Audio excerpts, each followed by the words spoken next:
so as you can see on front and center stage, Russ Wilson, and Russ will be our next speaker. He operates Wilson Land and Cattle Company, a 220-acre farm in Forest County, Pennsylvania.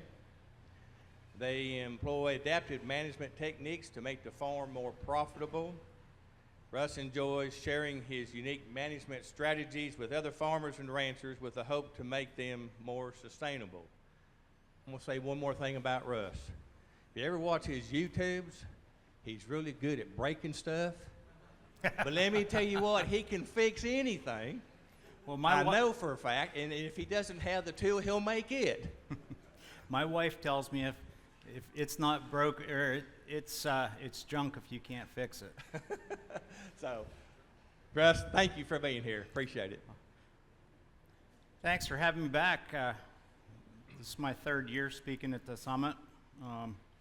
It's an honor to be here.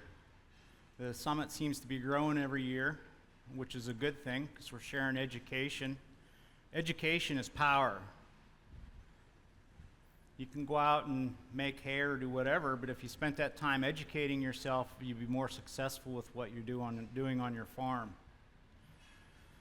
This here is just basically what Mike just went through here. But we have a lot of diversity on our farm. And diversity, as we found out earlier this morning, diversity is very important for a small farm to be profitable. We have cattle. We have around 75 animal units, I suppose. An animal unit is 1,000 pounds of animal. We have equine. We raise saddle donkeys and guard donkeys. Sheep. And if you've seen any of my Facebook, if you're friends with me on Facebook or even my YouTube channel, my daughter, 11 years old, manages the sheep. The only time that she comes or I see the sheep is either helping her in the morning before school. She moves her sheep before school in the mornings. Or she has a problem. And there's a lot of times I don't see the sheep for 3 weeks at a time. And she's doing a really good job. My son, he manages, we have a group of bulls that we have. We're in the seed stock business, so unfortunately we have a group of bulls that can't be in with the cows naturally. He manages the bulls and he helps manage the donkeys. We have honeybees. We brought honeybees back to the farm this year. 8 years ago when we first started rotationally grazing, whenever the farm was still basically a monoculture, I had grass, clover, the basic stuff that you'd have whenever you're growing hay. The honeybees, I could not get them to survive on the farm. When I go home, when I get back home next week, we should be able to take 300 pounds of honey off 4 hives and still be able to get those honeybees through wintertime. And one of the mistakes that I made earlier with the honeybees, I tried to manage them naturally.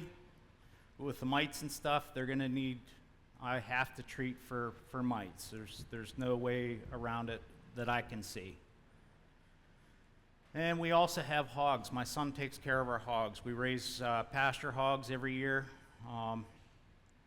He likes hogs. I don't care for hogs much, but he likes his hogs and he does a really good job at it. He'll raise those hogs out quick. They look good. They're healthy. And that's another thing. I don't see the hogs. I probably haven't seen the hogs up close for over 2 months now. He's 12 years old. So my kids have a lot of responsibility, and I feel that this day and age, more kids should have more responsibility, and it's a good life for my kids and my family to grow up in. We're also managing 70 acres of forested land, which is not silvopasture. It's managed for timber production. The reason being for that, it's not suitable for silvopasture. And hopefully over the next 7 to 10 years, we are going to do some alley cropping on our farm, and we're going to start incorporating trees into it. I've partnered up with the PASA, the Pennsylvania Sustainable Agriculture Group, and they want to help me with silvopasture. And I said, do you really know who you're dealing with? You're regenerative, you're sustainable, you try to do things low input. I said, but I do things differently. So you're going to have to put that in your notes, that you're going to have to work with me a little bit.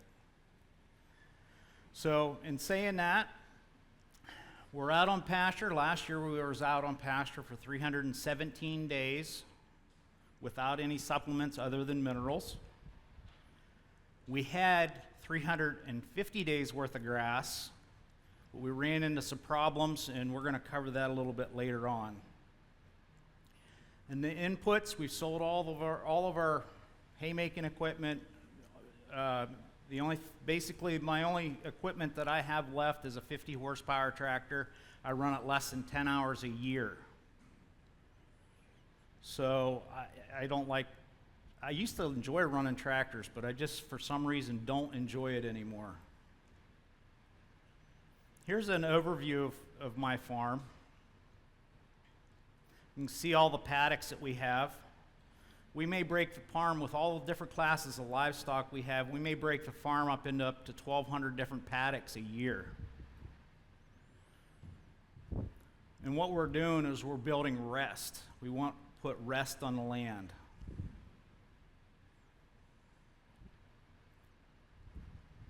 And you can see the cows in there. They're within 100 feet of where they were last year at this time. That's a sorghum sedan field, sorghum sedan grass, cover crop mix field, and right beside it we planted sorghum sedan grass as well. We're stockpiling that for winter. Again, this here's how my farm is laid out. All the blue is my watering points, and then I have a lot of interior fence, and we have a lot of exterior fence. If I were to have to do it all over again, there would be no interior fence because of the flexibility and the adaptive grazing. I am able to, it kind of limits you how you can graze or how you can set your paddocks up to achieve your goals on what you're doing.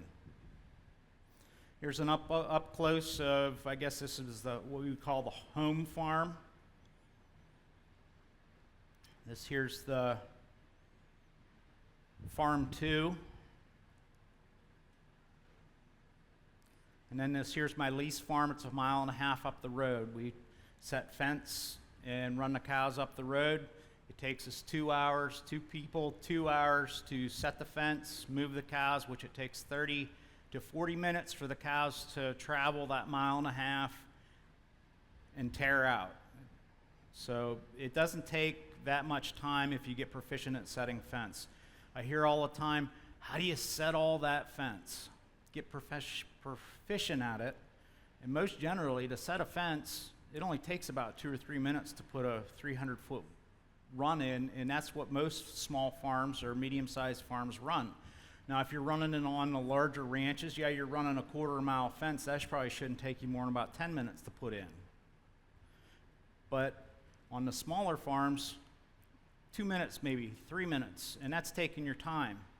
Now, you say, well, you got to set the fence, move the water. We keep water in the paddocks at all times. We do not strip graze back because we've kind of, as we've progressed in our regenerative grazing, the plants start regrowing quicker.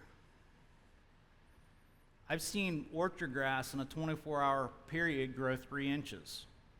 And the right time of year was typically in the spring whenever it's revved up.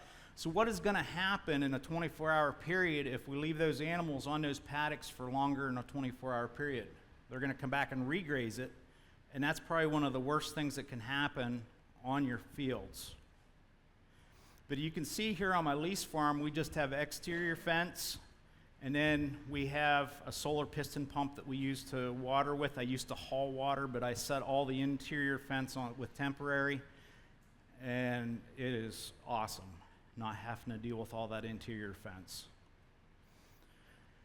No matter where you're at in the world, we're working off of basic principles. For me, soil comes first, period, point blank, and I think that's pretty much what we've learned this morning from Jim And Dr. Alan Williams, soil comes first. No matter what I do, how can I improve that soil? How can I make it more productive? How can I make it less erodible? You know, I'm continuing asking myself these questions. So when we were a monoculture farm, we just had cattle. Our cattle were sick all the time. I thought that I was a cattleman, but you know, we'd have the vet in 3, 4, 5 times a year for different reasons: hoof rot, pneumonia, scours in the calves, just normal things that you would see in a conventional type setup. And now we don't have the vet come to the farm because we don't have any issues. Why is that? I started focusing on the soil and not on the livestock. So what we've done, when we started focusing on the soil versus the livestock have become more healthy, but we've actually called the cows out. That was back whenever, if that cow didn't breed, she'll breed next year. You can't make money doing that. You just can't do it. So that's some of the principles that we're using. There we go. Back up. We're setting goals, keeping it simple. You can say, well, Russ, this doesn't sound like it's simple. It is pretty simple once you learn the basic principles. Planning, good record keeping, and keep it low stress as possible. Because I'll tell you what, when I was working 16 hours a day making hay, feeding grain, grinding grain, it wasn't very low stress. It's kind of what my farm looked like back in 2009, 2010. How productive is that? It's not productive at all. All my nutrients is around that feed wagon. This was one of the big turning points for me. Cow-calf operation, which that's what we were, and that's what we were focusing on, which is very, very hard for the small farmer or the medium-sized farmer to make money at, cow-calf operations. But 52% of our stored feeds, were our input costs. We need to get rid of those input costs, the depreciation costs, the equipment costs. We keep records on the farm, as all farms should. In 2011, I thought I was rotationally grazing, moving the cows every 7 to 14 days. We could only, with all the hay production and everything on the farm, we could only sustain 45 animal units.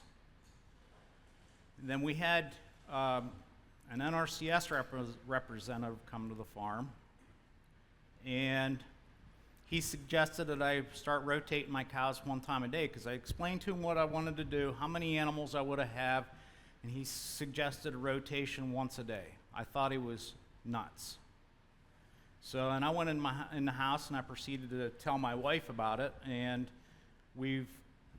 I did some research on it, and there's guys like Jim Garish and other guys that's been speaking about this for 30 years. So we tried it. We went out there, it took my wife and myself an hour and a half a day to move the cows one time. That took a while. The fence had to be perfectly straight, the post had to be just right. You know what, at the end of the day, those cows or sheep or whatever you have in them paddocks, they don't care. They don't care how, they aren't going to file a grievance with the Livestock Workers Association. So in 2014, we stepped the game up a little bit. We went to rotating the cows 2 to 4 times a day. We got increased to 70 animal units. In 2016, we went 2 to 9 times a day, and getting almost 300 days of grazing. We doubled the carrying capacity on the farm.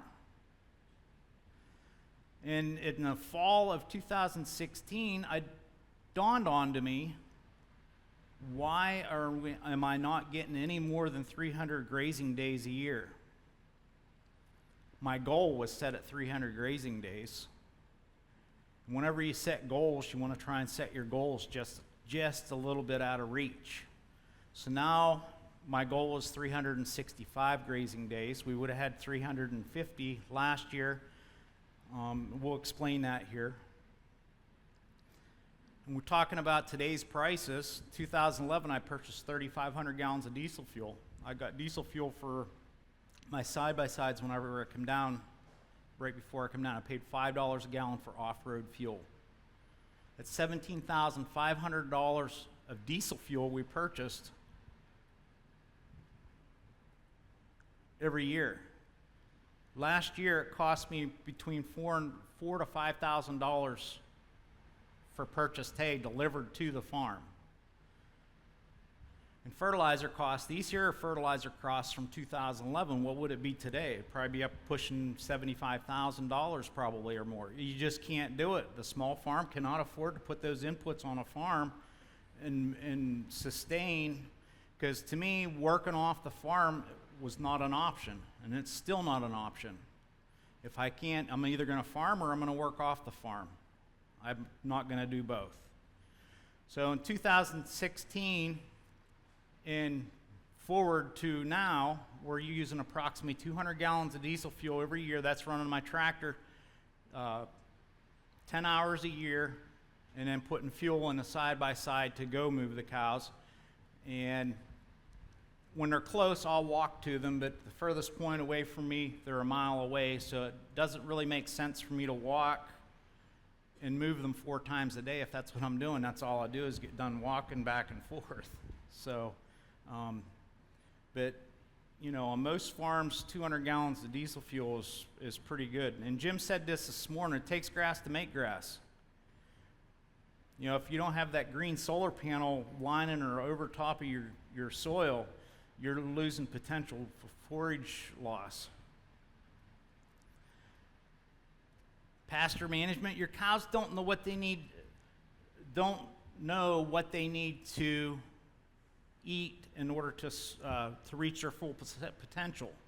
The cows, whenever they go out there, if you put them in a great big field, they're going to go out there and just take the best and leave the rest. And the next thing you know, you're going to have a weed patch. I've seen a lot of weed patches coming down here. Wednesday, whenever I come down, there's still a weed out there, and I'm hoping that I can get closer to it to identify it, but it was all over. I think it's spiny amaranth, but I'm not positive. You as a manager, it's a lot better if you're the manager and they're the employee.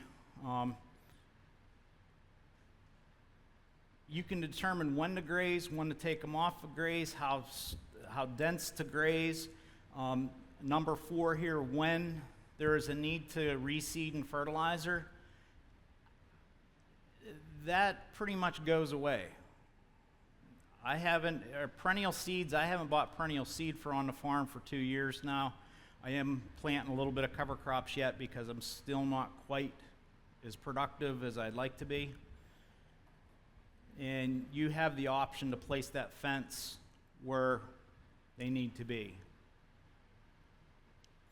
Grazing at a higher stocking rate, you have infinite number of pastures. The reason that we're moving them multiple times a day is we're giving more rest for the soil. We have, as Jim had mentioned, we have grazing events. Whenever we go in and graze a pasture, we are doing a lot of system disturbance.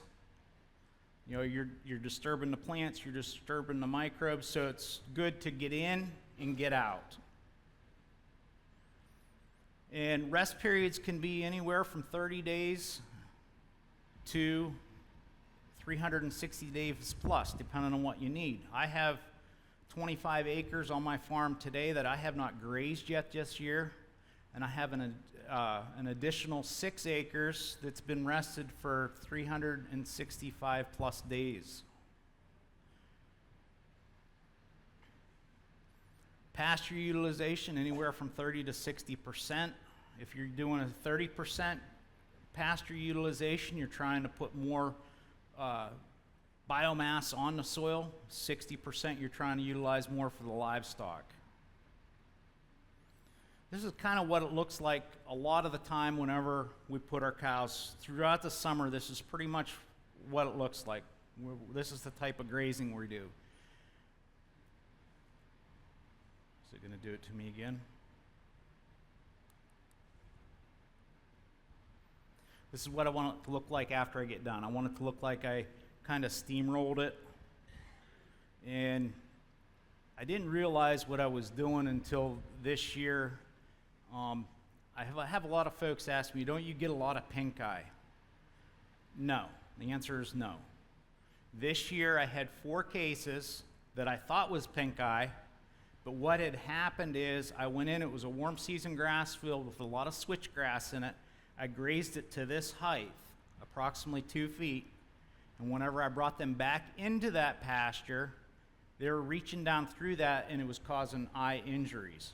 And the reason I say it wasn't pink eye is because it didn't spread. So usually pink eye is contagious. You know, the calves would have had it, other cows would have had it, and they actually healed up relatively quickly. I was like 7 or 8 days, and pink eye you're looking at, you know, usually about 2 weeks.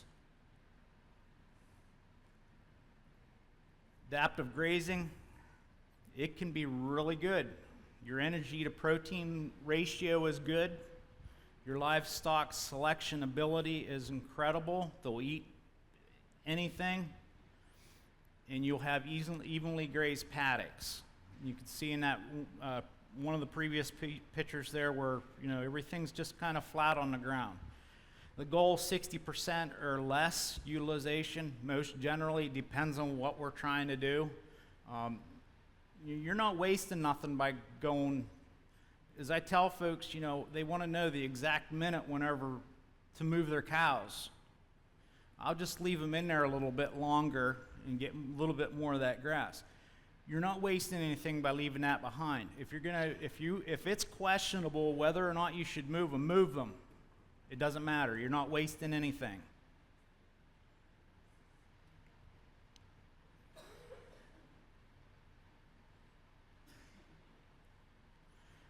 You're going to have more litter for the soil organisms, higher organic material. Organic material, one of the equations to organic material, 1% is approximately 27,000 gallons. We were in a drought where we were in my area this year. This year was very important. Better manure distribution. I'm going to talk more about soil nutrient recycling. More drought proof. We didn't see the suffers in the droughts like everybody else did in my area. We had our native warm season grass fields, they're actually native plantings now because I've interseeded them with forbs, legumes, and all kinds of stuff. So they're no longer a monoculture of warm season grasses, and I've actually put cool season grasses in those. But those fields are the ones that I targeted while we were in a dry period. And now, it was June, July, and August. We had like 2.5 inches of rain. I know in certain areas, 2.5 inches of rain is a lot, but that's critical for us in our area. At that time, our plants are adapted to have water more frequently than that.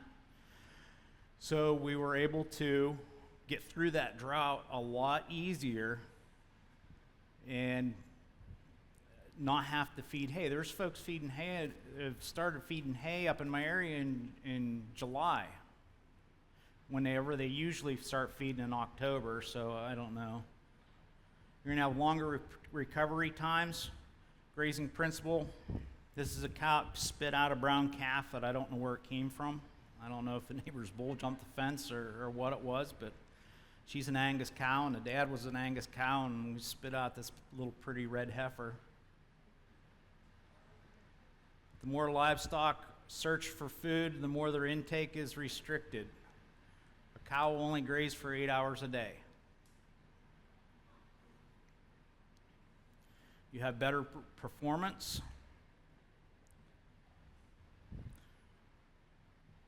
And it's made in part by making a whole bunch of paddocks.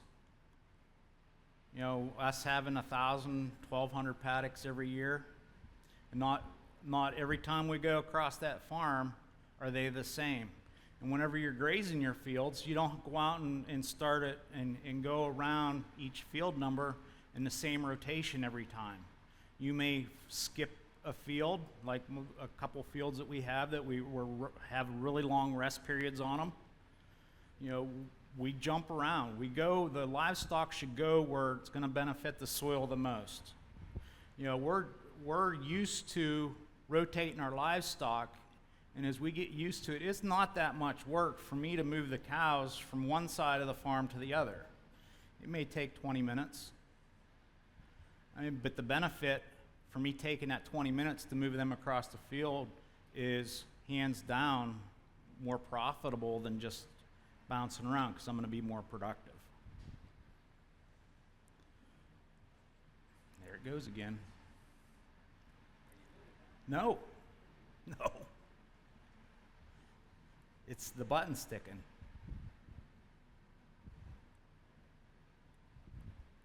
Back up.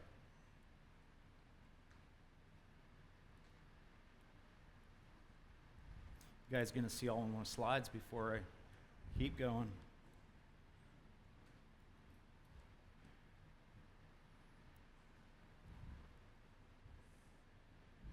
Keep going. Keep going. Back. There you go, right there.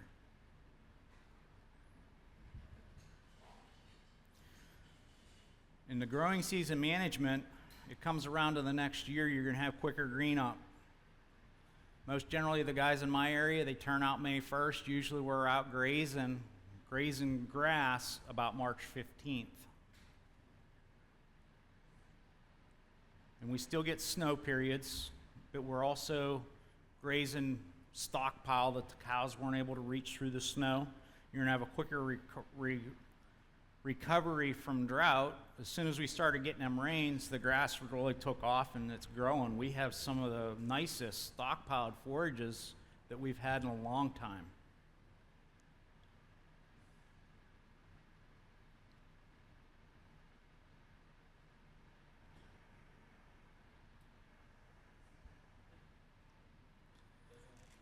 This here's another turning point for me on the farm. We were working across the field. The cows got to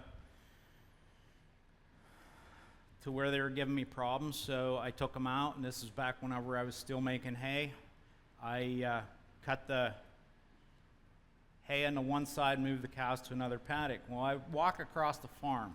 One of the greatest things that you have, or one of the best tools in your toolbox, is observation. Whenever you go out, walk across your farm, pay attention to things. The stubble height was about 5 inches whenever I hayed it. It's the highest I could get my hay bine or my disc bine up. My stubble height whenever I got done grazing was 8 inches. And we had a 10-day rest. There was the graze side grew 4 more inches. If there was 250 pounds to the acre per inch, the side that was grazed gained me 1,000 pounds more of dry matter in a 10-day period. And to be quite honest with you, it took years for the hayed side to actually recover. I could still see that graze or that line in that field for up to 3 years afterwards. Your roots will stop growing if you take more than 50% of the biomass. So I don't want to slough my roots off. I want to try and keep those roots drove as deep as we can into the soil. That's one of the things that protected us from drought. You know, there's 2 things I know about drought. It's going to rain, it's going to get droughty again. You know, so you have to prepare for the worst and hope for the best. Here's some of the roots that we have. This the center picture is fescue. That's 36 inches deep. The picture on the right is chicory roots. The plant was 6 months old, and I traced those roots down 48 inches, and they were still the size of a pencil lead whenever I broke them off. So those roots are going down in deep, and they're mining nutrients and bringing them up. You begin to graze area. When do you begin to graze an area? Whenever the plants are growing at the fastest. You need at least 3 primary leaves, or not 3, excuse me, 4 to 4.5 primary leaves. Whenever it's capturing 90% of the sunlight, and whenever the plant has stored enough sugars to whenever you graze it, it's not going to have to fall back on the stored sugars that it has stored in its root systems. When to stop grazing an area, when the plants are at recommended residue height, before plants begin to regrow. As I talked before, as things get better on the farm. One of the things that I noticed on my farm this year that I haven't noticed yet, last year it was extremely wet, so I wouldn't not have noticed it. We had, I don't know, we get 43 inches of rainfall. We had 65 inches of rainfall, something like that. It was a crazy amount, and then this year we're in a drought. But one of the interesting things that I found this year, our soils, the compaction has come out of those soils. Who has trouble sticking a step-in post in dry soil? Really dry soil. That's a sign of compaction. That is a sign of compaction. This year, I would go out and I would stick those posts. I wouldn't even step them in. They would be stuck down to the furthest you could put them in, and if you bumped them, they would fall over 6 to 8 inches. It was just so granulated and so airy. The compaction was out of the soil that those posts, they just stuck in. It's just like you were sticking them in. And you know how you dig a shovel full of dirt out of the fence line? It's always easy to get the shovel in, and it's hard to. As things increase and things get better, you're going to notice that.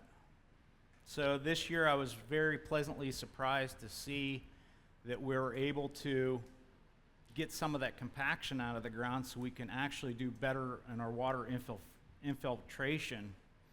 You know, we want better infiltration, better forage production, of course. I mean, a small farm, I'm doing it as a business. I want to make money, so I have to do something in order to up the production, lower costs, or added value. And we'll talk more on that on Friday.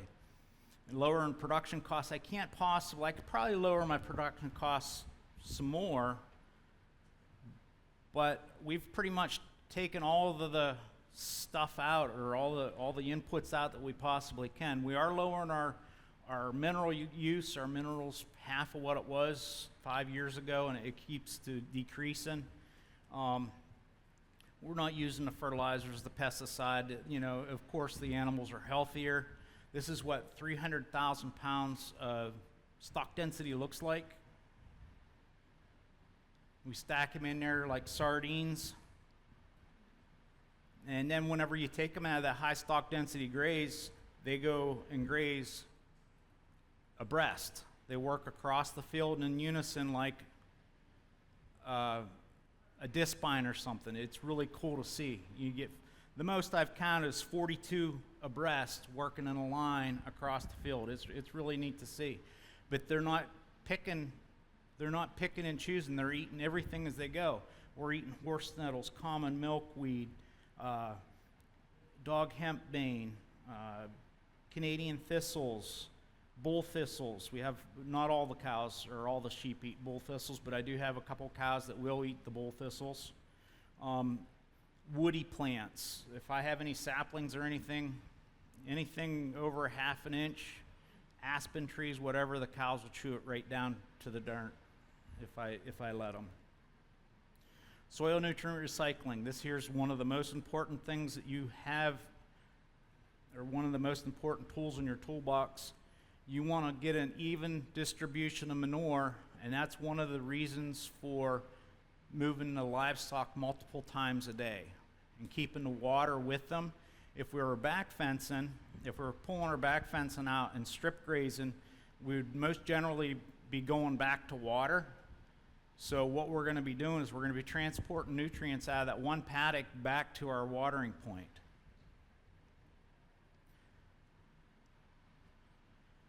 And of course, improved pasture management equals extending the grazing season. Here's a cow in shallow snow. No problems. That's pretty high quality forage too. That's orchard grass. Usually the recommendation of stockpiling was fescue and perennial ryegrass, so that's what I planted a lot of whenever I was seeding my farm down. But I've come to the conclusion I like to graze stockpiled orchard grass better than any of the other ones.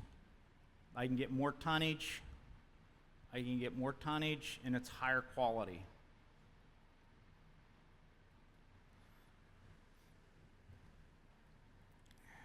The recommendations for extending the grazing season: remove the livestock 60 to 90 days prior to grazing. Really, how are you really going to know that if you're grazing long into the winter? And myself, if I'm stockpiling forages, and especially for me, we're going through snow. We'll go through as deep as snow as 30 inches, and the cows do not have any other supplementation other than their minerals. And the only way that you can get them to do that is if there's something down there for them to work to get. They're not going to go through the snow for 2,000 pounds of dry matter. You have to have, I like to have a minimum of 4,000 pounds of dry matter. Now the lighter stockpiled fields, I'll graze them off when there's no snow. That's not a problem. It's not a big deal, but I do save certain fields that I know that it's going to be snow grazing, and we move the livestock twice a day and in the winter as well. As I said before, I come up short on my grazing last year because of deep snow. I got 317, but I had 350, and what had happened is I've been grazing perennial forages, perennial cool season grasses primarily, and I had 16 inches of hard-packed snow on top of it, and there was no way that they could get through that snow in order to survive. So I had to actually start feeding hay at that point. So I lost a lot of my grazing days. Now, we still had it in the spring to graze, which is actually relatively good because a lot of times in the spring the forages are what I call too hot for the livestock, and it just goes right through them, and having that dry matter in the pasture field with that new growth actually helps slow the rate of passage and allows them to absorb more of the nutrients. This is one thing that I've been throwing around for a really long time. I do have some bamboo established on my farm. I've had it there for 4 years, and the last 2 years my kids was grazing, and I forgot to tell them to turn the fence on, that I have the bamboo actually fenced out, and I forgot the last 2 years I forgot to tell them that, and the cows actually, and the cows and mules in the last 2 years have busted through the fence and chewed the bamboo off down to the ground. But I sent some in. You hear all kinds of things, and I'm the type of person, you're going to tell me, I'll go to the internet and I'll research something like this. Take, for example, go ahead and research deer tongue grass. It's the most prevalent native warm season grass in the state of Pennsylvania. They're going to tell you it is really poor quality forage. That is so far from the truth it isn't even funny. I've tested it at 32% crude protein. It's in really high digestibility. I cannot remember the digestibility right offhand, but I've had it at 32% crude protein. But this bamboo, you see it's the date on there's in March 11th. Actually, I took those samples, the sample is April 11th, and I actually took those samples on March 2nd. And the first two are actually just leaves that had fallen off the bamboo, and it was on the ground, and I just scraped up a bag full and sent the sample in. The bottom one, I actually took limbs. I cut limbs off the bamboo plants, and I sent the whole thing in because it's not fair. I want to be representative of what the livestock are actually going to be getting, so I'm not going to go and pick all the leaves off because the livestock are going to eat the stems of it. But my nutritionist come back, and he was really surprised the feed quality on that bamboo. So I don't know. Should I or shouldn't I? I need the bamboo. I'm thinking a little more bamboo, and maybe If I do have an event where the livestock can't graze through the snow, that bamboo will be available to graze. And maybe I won't graze it every year. This is what we're doing as kind of a Band-Aid until we can get a perennial forage that we can graze if we have a snow event like that. Sorghum sedan grass. Most generally, perennial and annual warm season plants or grass type plants are really poor quality when it comes to stockpiling. Any of the forage samples I have switchgrass at like 2.2% crude protein, big blue stem at like 4.4, really poor quality whenever it comes into the dormant state after it freezes. And I had some sorghum sedan grass that I didn't get grazed off last year, and I pulled a sample on it, and I sent it in, and the sample come back. I talked to my nutritionist about it, and he said that, you know, even though it has a lower protein content, it's high in starches, which would actually keep those livestock maintaining and slightly gaining, which that is my whole goal going through the wintertime, is to maintain or slightly gain. I'll gain what I don't gain through the winter time in the spring of the year, because sheep and beef cattle have this thing called compensatory weight gain. They might only be gaining a half a pound through winter, but whenever they get the proper nutrition in the spring of the year, they may gain anywhere from 3 to 5 pounds a day. So, and I've done little small studies on my own to make sure. And at the end of the year, the ones that were fed to high quality feed through the wintertime, I've taken groups of 5, fed them high quality feed, and then I kicked the rest of them out with the mama cows and treat them like mama cows. And 3 years ago, I think it was 3 years ago, we fed rye straw to our cows. That's what they got to eat. So come the next fall, those feeders they would be long yearlings, I guess you'd call them. Be 16 months old or something like that. They're within 50 pounds of the ones that had the high quality feed. So that high quality feed that I was feeding was actually cost me more than the actual extra gain that I gained. So hopefully that makes sense. I just threw this in. I know it's busy, and I knew that they were going to make these slides available to you.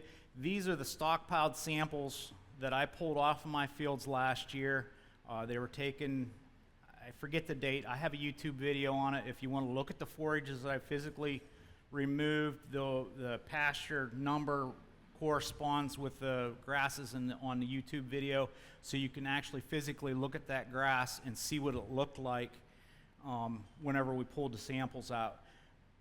But as we keep stockpiling and the grasses get better, it used to be, if you look there in the middle, there's one there with a crude protein of 7.3. That used to be pretty much the whole way across whenever we pulled samples on our fields. So you see the bottom 4 there, the lowest one there's 10% crude protein. And our stockpile, I'm learning a little more, I guess, and the grass quality is getting a little better. So the forage quality is improving in our stockpile over a period of time. So this is kind of what 4,000 pounds of dry matter looks like. If we have 4,700 pounds of dry matter yield, one animal unit, 25 pounds a day, 70% pasture utilization. I like to try and utilize a little more pasture in the wintertime when I can because it's dormant. But we still don't want to remove it all because we still need to leave that cover over top the soil. So I do try to utilize a little bit more. That's 130 grazing days to the acre. So here's my perfect winter grazing. I like to have about 10 degrees and 24 inches of snow. I seem to be able to utilize the pastures, moving the cows twice a day, doing that.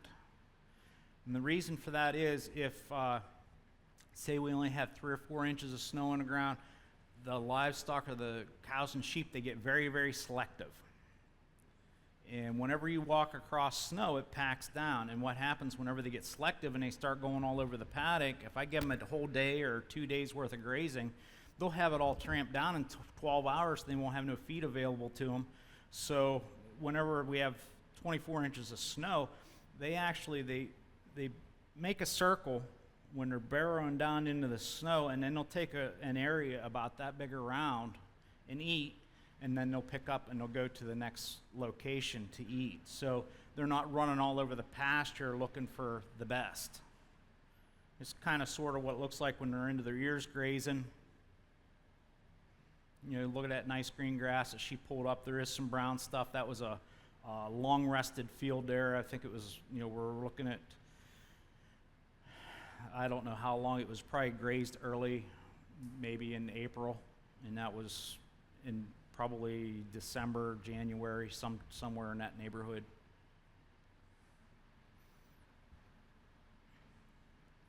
You know, it looks like there's 11 inches of snow there, but in reality there's only 4 inches of snow, and that, with the fescue and the orchard grass, and I don't have much perennial ryegrass, so I can't really speak for perennial ryegrass, but the fescue and the orchard grass, they don't get seed heads on them, or they don't seem to get as many seed heads on them after you graze them for the first graze. And the orchard grass bends over, and it only gets about that high off the ground, but whenever you reach down into that sward and you pick it up, you'll have, I've measured leaves 52 inches long on orchard grass. So, and then whenever it bends over like that and it creates a little bit of a pocket, it protects the legumes and the forbs and the other stuff that's in there. If you get digging in there and you get to like an alfalfa plant or an orchard or a clover plant or something like that, it's almost like it's been preserved in a freezer or in a refrigerator or a freezer, and the quality is very, very good. You know, there isn't a square inch of the paddock goes through whenever they're grazing through snow that they don't move that snow out of the way in order to get their grass. You can see, you've seen that picture earlier, nutrient cycling. And then we talked a little bit about early green up. That's on January 2nd. That was been a few years ago, January 2nd. There's alfalfa, and it really can't see the alfalfa that's growing in there. It's actually 4.5 feet tall. And then that's primarily canary grass, and it was like 7'2" or something like that on the 3rd of June, which is most generally, it's should be about half that height. You know, in summary, you know, it's all about, for me, and I hopefully after today, you know, try and extend that grazing season, cut some of that extra feed out you're putting in. It's going to give you a higher financial return.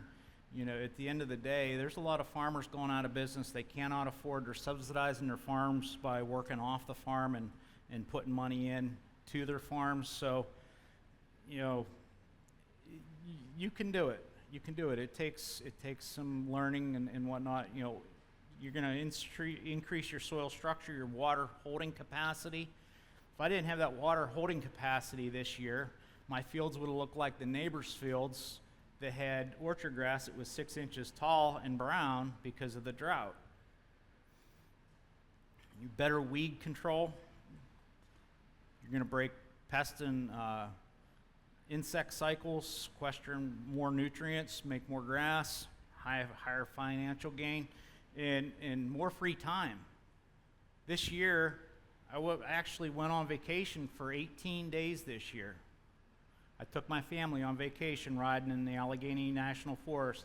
Now, it was over a period of 3 different times we went away, but I was actually able to go on vacation and not have to worry about it. Well, you say, well, who's going to move your cows while you're gone?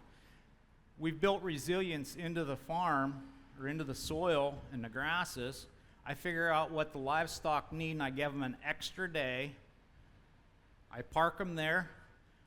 Put water into them, I wave goodbye to them, say I'll see you in 5 days. And sometimes I get it right, sometimes I get it wrong. But those fields are not hit, you know, you say move your livestock multiple times, they're resilient enough, they bounce right back if they've been grazed for a 5-day period, because I haven't continued to do that over a period of time. If I was every time I grazed them, it was every 5 days I would have major problems, but I don't see really any decreased production by doing that. This here's my contact information. You have any questions, get a hold of me. Facebook, I've been posting more videos on Facebook because it's been taking me a lot less time to do them. The YouTube videos take anywhere from 5 to 15 hours for me to get recorded and edited, so I went to the Facebook. I can record a 3 or 4 minute video.